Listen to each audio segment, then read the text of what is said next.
Good morning, everyone. Welcome back to my channel. My name is Lori if you're new here, and I am otherwise known as the Frugal Mom. And it is a beautiful Tuesday morning here in New Jersey.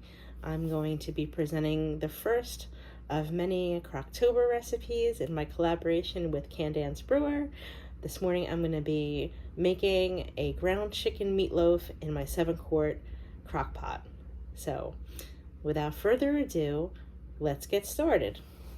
So as far as ingredients, you're going to use 2 pounds of ground chicken. It could be white, dark, or a mixture of both. This is a mixture of both. I know it seems a little odd, but I'm going to use a package of stuffing mix. Now this I got at the food pantry. The ground chicken this week, if you have a grocery outlet near you, I know they're all a little different. That was $2.49 a pound, which is a great deal because usually it's about $4 a pound. And I'm going to use an egg per pound, so 2 eggs. I'm going to use a small, or actually this, I guess this is a small onion, chopped up small, not really minced, but like a rough chop. I'm going to use Italian seasoning to taste, probably about 10 or 15 cracks of pepper. Not too much salt, probably about, for 2 pounds, a half a teaspoon, and that is because I'm using the stuffing mix instead of breadcrumbs. You know me and my garlic, probably about 2 tablespoons. And I am going to use 1 can of condensed cream of chicken soup. And I think I'm going to also add a little bit of Worcestershire sauce, or Who's Your Sister sauce. So let me get my hands freshly washed and we'll start. Okay, so in my bowl I've got all of my ingredients. With the canned soup, I did not water it down like you would usually do since it's condensed. I added half of that. I will, however, water down the rest of it because I'm going to make a gravy to put over the top of the meatloaf when we're about maybe 15-20 minutes away from the end of cooking. So I'm going to combine all of this. I did put a little bit of Worcestershire, probably I would say like a teaspoon. You don't want to overdo it, but it does give it a nice savory taste. And this is my 7-quart crock pot. I got this a few years ago actually from Marketplace. It had only been used a few times and the person who sold it wasn't quite happy with the way that it performed. I've used it quite a bunch and I really like it. It cooks a little bit faster than my older crock pot, the one that I've had since 1995. But that's to be expected, you know? I mean, what are you gonna do? Nothing stays the same, you just have to adjust. And that's what I do, I just adjust my timing a little. I do like it a lot because, well, I was showing you the inside of the pot, because it does have all these settings where my other one only had medium and low.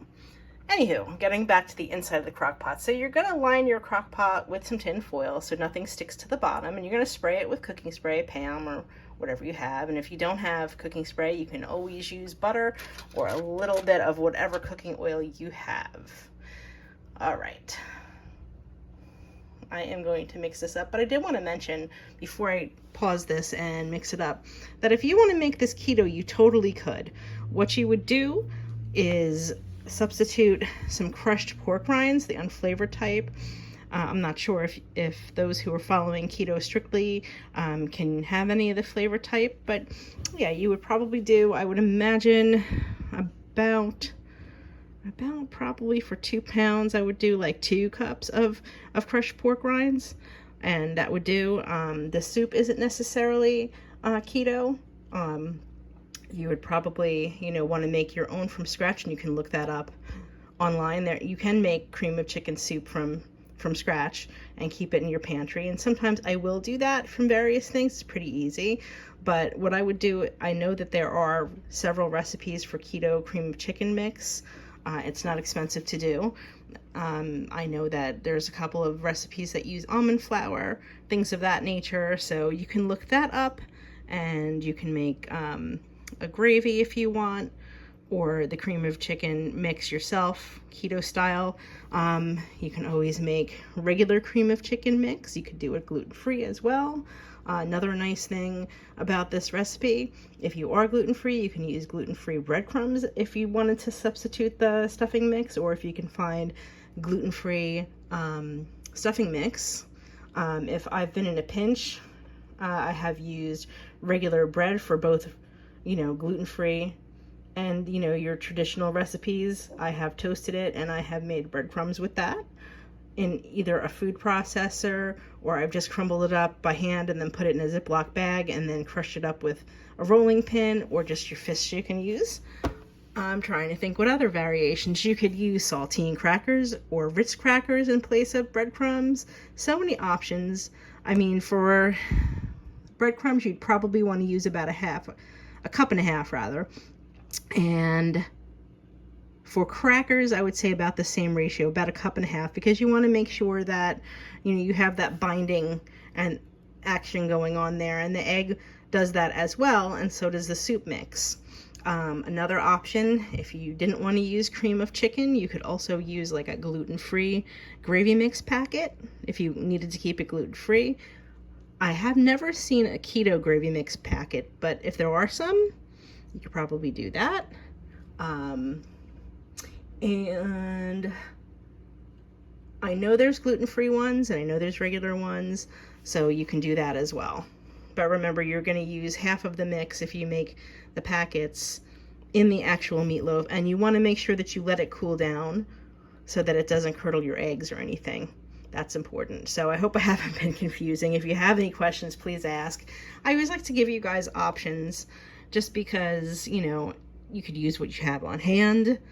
You could use your pantry staples that you've got. Maybe you don't have cream of chicken. Maybe you don't have stuffing mix. Maybe you've got a special diet, like I said. So I'm always trying to help in that regard.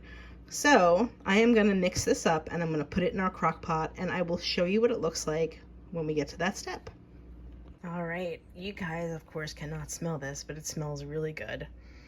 It smells kind of like Thanksgiving, which I know is odd because it's chicken, but it smells so yummy. So here is our 2-pound meatloaf. It's probably a little over 2 pounds by the time we add everything to it. It's in our foil lined crock pot. I am going to cover it. And the foil really won't interfere with the seal, so don't worry. I'm going to fold it down a little bit after I put the phone down, but I am going to set this on low for 5 hours and 30 seconds because I want to stop at the half-hour mark and put the gravy that we're going to make with the rest of the soup over the top of it and let it cook for a half-hour more. Let it really seep into the meatloaf and let it impart all that yummy goodness that it's going to impart.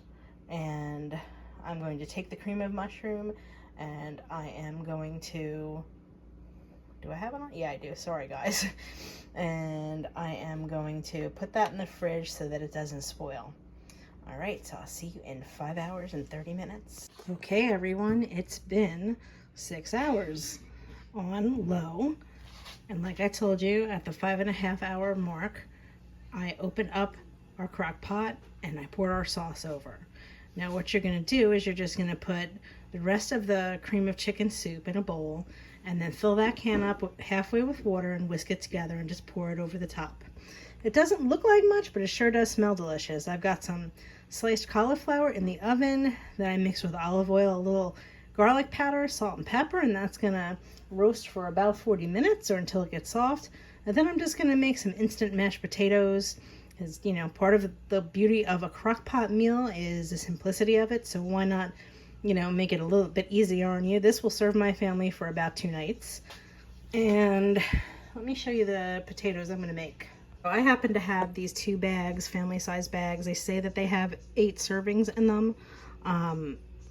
If you want to have a half a cup, which is what I would probably eat, that's a serving size, according to them. But my son loves his potatoes, so I'm going to make both these to make sure I have enough. And if I have leftover, I could always do something with them.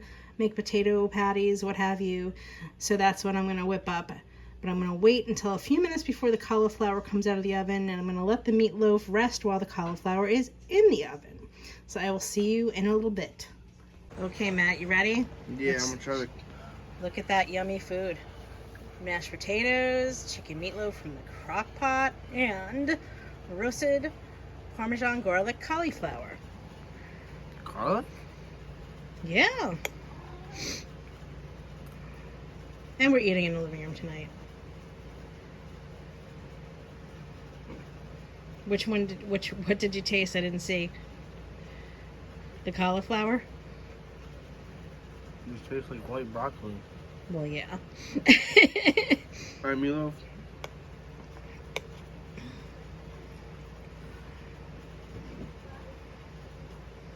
Very good. Yeah. You know what I use instead of breadcrumbs? Can you taste it? The chips? Stuffing. Mmm. Yeah? Yeah. I didn't taste it until you told me that. It's different, right? Okay, now we're going to try my favorite part of the dish. It's always his favorite part. Oh, I'll eat them cold. The mashies.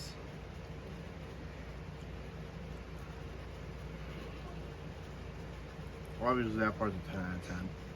Okay. So what do you think all over? Disgusting. Just kidding, it's a 10. Aw. Yay! You heard it, guys. Teenager approved, and more importantly, teenage boy approved. So, please like, share, and subscribe. I'm okay. Subscribe, right, Matt? And we will see you in the next one, or next installment of Crocktober. I think Candy posted one today as well. We will see you in the next one. As always, we're sending love from New Jersey. All right. Bye.